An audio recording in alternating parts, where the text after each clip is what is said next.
আপোনালোকে দেখিলে যে যোৱাকালি SIT জুবিনদাৰ হত্যাকাণ্ডৰ চাৰ্জশ্বিট দাখিল কৰিছে আৰু চাৰ্জশ্বিট দাখিল কৰাৰ পাছতে মুখ্যমন্ত্ৰীয়ে চৰকাৰৰ কাম শেষ হৈছে বুলি কৈছে, SITৰ কাম শেষ হৈছে বুলি কৈছে। তাৰ পাছত এতিয়া জুবিনদাক ন্যায় দিয়াটো ন্যায়ালয়ৰ কথা, সেই কথা তেওঁলোকে কৈছে। আৰু অলপ দিনৰ আগত আপোনালোকে যদি চাই তেতিয়া মুখ্যমন্ত্ৰীয়ে কৈছিলে যে এই শ্যামকানু মহন্ত আৰু সিদ্ধাৰ্থ শৰ্মাক গ্ৰেপ্তাৰ কৰি জুবিনদাক ন্যায় দিলো বুলি ক'লে, বিজেপিয়ে ন্যায় দিলো বুলিও কৈছিলে।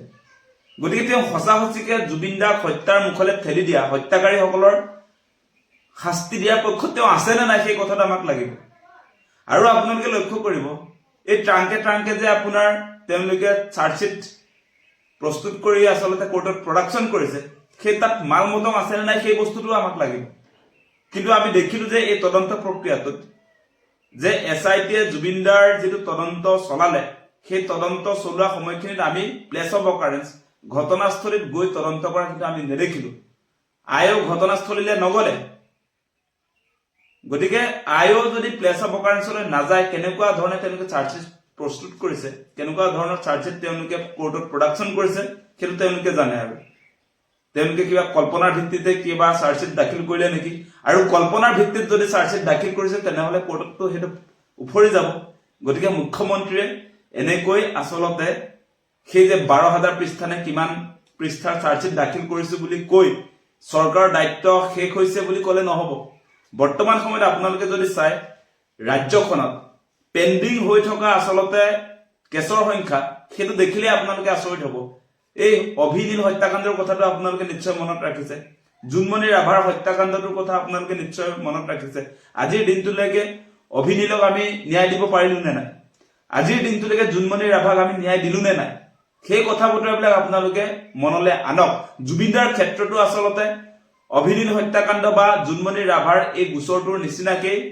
আমি জুবিনদাৰ এই হত্যাৰ ঘটনাটোৰ ক্ষেত্ৰতো তেওঁলোকৰ এই যিটো ঘটনা হৈছিলে সেইটোৱে পুনৰাবৃত্তি হ'ব নেকি? কোনো ৰিজাল্ট নোলোৱাকৈ এনেকৈ আচলতে আজি অভিনীলৰ পৰিয়ালে যেনেকৈ আচলতে কান্দি কাটি অৱস্থা নাইকিয়া হৈ থাকিবলগীয়া হয় শুনানি যেতিয়া আহে, আজি আপোনাৰ জোনমণি ৰাভাৰ মাতৃৰ যিটো অৱস্থা আপোনালোকে দেখিছে। গতিকে এনেকুৱাই অৱস্থা আচলতে জুবিনদাৰ ক্ষেত্ৰত হ'ব নেকি? সেই প্ৰশ্নবিলাক আজি আহিছে। কাৰণ কোৰ্টত উপযুক্ত তথ্য প্ৰমাণ নিদিলে কোনো কাৰণতে আচলতে হত্যাকাৰীসকলক আমি যাৱতীয় শাস্তি প্ৰদান কৰিব নোৱাৰো, ফাঁচি দিব নোৱাৰো। মাৰ্ডাৰ কৰা হৈছে বুলি 103 তাত আপোনাৰ ছেকশ্যন লগাই দিলে নহব। মাৰ্ডাৰ কেনেকে কৰিলে তাৰ তথ্য প্ৰমাণ, য'ত মাৰ্ডাৰ কৰা হৈছিলে তাত গৈ আচলতে তদন্তকাৰী বিষয়াই গোটেই নথিপত্ৰবিলাক কোৰ্টত প্ৰডাকশ্যন কৰিব লাগিব। সেই বস্তুটো লাগিব। এতিয়া আপোনালোকক মই এটা কথা কৈ আছিলো যে অভিনীল হত্যাকাণ্ড বা জোনমণি ৰাভাৰ হত্যাকাণ্ডৰ নিচিনাকৈ এই আমাৰ হিয়াৰ আমঠু অসমৰ জাতীয় সম্পদ জুবিনদাৰ হত্যাকাণ্ডৰ ক্ষেত্ৰতো ৰিজাল্টবিহীনভাৱে আচলতে আমি এনেকৈ জুবিনদাৰ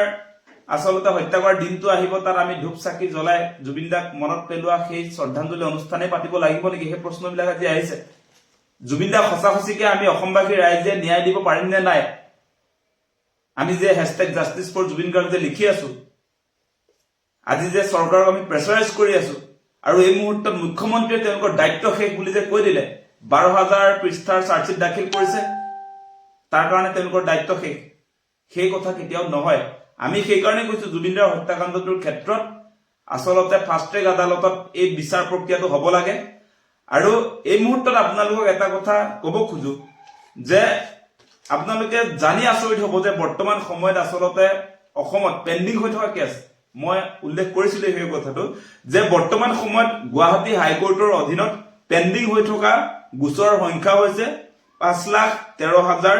আপোনাৰ লোৱাৰ কোৰ্টছত আছে 5,13,000 গুৱাহাটী হাইকোৰ্টৰ অধীনৰ যিবিলাক নিম্ন আদালত, এতিয়া জুবিনদাৰ কেছটো য'ত CJM আদালত গৈছে এইটো নিম্ন আদালত, সেই আদালত বিলাকত আপোনালোকে জানিব যে 5,13,000 কেছ পেণ্ডিং হৈ আছে। গতিকে আপোনালোকে যদি চাই যে আজিৰ দিনটোত গোটেই গুৱাহাটী হাইকোৰ্টৰ অধীনৰ আপোনাৰ 5,34,244টা কেছ পেণ্ডিং হৈছে। গোটেই গুৱাহাটী হাইকোৰ্টৰ গোটেই অসমৰ কেছবিলাক যদি ধৰে, মানে হাইকোৰ্টৰ অন্তৰ্গত কেছবিলাক আৰু লগতে নিম্ন আদালত বিলাকত চলি থকা কেছবিলাক যদি আপোনালোকে গোটেইখিনি একেলগে সংযোজন কৰি দিয়ে, তেতিয়াহ'লে গোটেই গোচৰৰ সংখ্যাটো হ'ব 5,34,000 244টা গোচৰ বৰ্তমান সময়ত পেন্ডিং হৈ আছে সেই গোচৰবিলাক এতিয়ালৈকে আপোনাৰ চেপ্টাৰ খুলে খোৱা নাই গতিকে জুবিনদাৰ ক্ষেত্ৰতো এনেকুৱা হ'ব নেকি সেই কথা বতৰাবিলাক আজি আমাৰ মনলৈ আহিছে কিন্তু এটা কথা চাব যে মুখ্যমন্ত্ৰী গৰাকী জুবিনদাক ন্যায় দিয়াৰ পক্ষত নাই কাৰণ আপোনালোকে এটা কথা চাব যে এই যে এছআইটিক এই জুবিনদাৰ হত্যাকাণ্ডটো তদন্ত চলাবলৈ দিলে তেওঁলোকে কিন্তু জুবিনদা য'ত আচলতে তেওঁৰ হত্যা হ'ল সেই হত্যা যে হ'ল সেই অনুষ্ঠানটো যে আয়োজন কৰিছিলে ছিংগাপুৰত যে বিজেপি চৰকাৰ বিদেশ মন্ত্ৰণালয়ে শ্যামকানু মহন্তক লগত লৈ ছিংগাপুৰত নৰ্থ ইষ্ট ইণ্ডিয়া ফেষ্টিভেল আয়োজন কৰিছিলে আৰু আজিৰ দিনটোলৈকে আপোনালোকেতো এটা কথা নিশ্চয় নেদেখিলে আমিও নেদেখিলো যে সেই তদন্তকাৰী বিষয়াই ছিংগাপুৰত থকা আপোনাৰ বিদেশ মন্ত্ৰণালয়ৰ উচ্চায়ুক্তক তদন্তৰ আওতালৈ আনিলে নে নাই আপোনালোকে আৰু এটা বস্তু যে দেখিছিলে যে সেই আপোনাৰ কিস্তিকে যে ভিডিঅ' মুকলি হৈছিলে সেই মুকলি হোৱা ভিডিঅ' বিলাকত যে বগা চাৰ্ট পিন্ধা টুপি পিন্ধা সেই ভিআইপি আপোনাৰ আসাম এছ'চিয়েশ্যনৰ বিষয়ববীয়াসকলক গ্ৰেপ্তাৰ কৰা আপোনালোকে দেখিলে ইয়ত পাৰ্টি আয়োজন কৰিছিলে তন্ময় ফুকন নামৰ এগৰাকী কালপিটে সেইজনক আজিৰ দিনটোলৈকে গ্ৰেপ্তাৰ কৰিলে নে সেই ইয়ত পাৰ্টি কৰাৰ পাছতে জুবিনদাৰ মৃত্যু হৈছে সেই কথাটো আমি ভিডিঅ'ৰ যোগেদি দেখিলো গতিকে ইয়ত পাৰ্টিত অংশগ্ৰহণ কৰা সেই হত্যাকাৰীসকলক মুখ্যমন্ত্ৰীয়ে চুকা লৰা বুলি এৰি দিলে গতিকে হত্যাকাৰী চুকা হৈ গলে আপোনাৰ জুবিনদাৰ নিচিনা এগৰাকী আমাৰ হিয়াৰ স্পন্দন তেখেতক মাৰ্ডাৰ কৰি দিব পাৰি মানে তাৰ পাছতো তেওঁক গ্ৰেপ্তাৰ কৰা নাযায় গতিকে এনেকুৱা কথা বতৰাবিলাক আজি আহিছে গতিকে আমি কৈছো যে এই যে চাৰ্জশ্বিট দাখিল কৰিলে কালি যে ট্ৰাংকে যে আপোনাৰ কোৰ্টলৈ লৈ আহিলে কিছুমান নথিপত্ৰ তেওঁলোকে আনিছে বুলি সেই নথিপত্ৰবিলাকত মুখ্যমন্ত্ৰী হিমন্ত বিশ্ব শৰ্মাৰ নামটো আছে নে নাই সেই চাৰ্জশ্বিটখনত আপোনাৰ এই ছিংগাপুৰৰ আমাৰ যি বিদেশ মন্ত্ৰণালয় আছে উচ্চায়ুক্ত হাই কমিশ্যন অফ ইণ্ডিয়া আছে নে নাই সেই চাৰ্জশ্বিটখনত তন্ময় ফুকন ইয়ত পাৰ্টিৰ আয়োজক তেওঁৰ নামটো আছে নে নাই সেই চাৰ্জশ্বিটখনত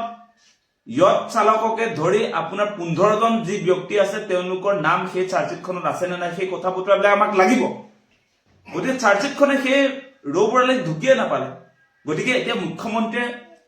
চৰকাৰৰ দায়িত্ব এছআইটিৰ দায়িত্ব শেষ হ'ল বুলি কলেও আপোনালোকে এটা কথা মনত ৰাখিব যে এই চাৰ্জশ্বিটখনে মেইন মালিকবিলাকক ঢুকি নাপালে গতিকে আমি জুবিনদাক ন্যায় দিবলৈ হলে সঁচা কথাটো ক'বলৈ গ'লে এই কালপিটবিলাকক আমি আচলতে ধৰি আনি গ্ৰেপ্তাৰ কৰি আচলতে তেওঁলোকক দৃষ্টান্তমূলক শাস্তি প্ৰদান কৰিব পাৰিব লাগিব সেই কামটো চৰকাৰে কৰিব লাগিছিল নকৰিলে গতিকে সেই আপত্তিবিলাক আমাৰ আছে গতিকে আমি এই মুহূৰ্তত এটা কথাই ক'ম যে বৰ্তমান সময়ত ৰাজ্যখনত মই ইতিমধ্যে আপোনালোকক উল্লেখ কৰিছো যে এই জুনমণি ৰাভা বা আপোনাৰ অভিদিন হত্যাকাণ্ডৰ নিচিনাকৈ জুবিনদাৰ এই হত্যাৰ ঘটনাটোক লৈও আমি আচলতে শ্ৰদ্ধাঞ্জলি অনুষ্ঠানে পাতি থাকিব লাগিব নেকি সেই প্ৰশ্নবিলাক আজি মনলৈ আহিছে কাৰণ ৰাজ্যখনত আপোনাৰ পেন্ডিং হৈ থকা গোচৰৰ সংখ্যা মই পুনৰ আপোনালোকক দোহাৰিছো যে বৰ্তমান সময়ত 5,34,244টা কেছ পেন্ডিং হৈ আছে গোচৰ চলাই নাই সেইবিলাক এটা গোচৰটো পঞ্জীয়নভুক্ত হ'ব সেইকাৰণে ফাষ্ট ট্ৰেক আদালত লাগে আমাক অতি শীঘ্ৰে এই গোচৰটো ফাষ্ট ট্ৰেক আদালতলৈ নি আচলতে ধাৰাবাহিকভাৱে শুনানি গ্ৰহণ কৰি এই কালপিট কেইটাক যথোপযুক্ত শাস্তি প্ৰদান কৰিব লাগিব আৰু থাকি যোৱা যিবিলাক সেই সকলোকো আচলতে তদন্তৰ আওতালৈ আনি যথোপযুক্ত শাস্তি প্ৰদান কৰিব পাৰিলেহে আমি প্ৰকৃতপক্ষে জুবিনদাক ন্যায় দিয়া বুজাব সেই কথাটো স্পষ্ট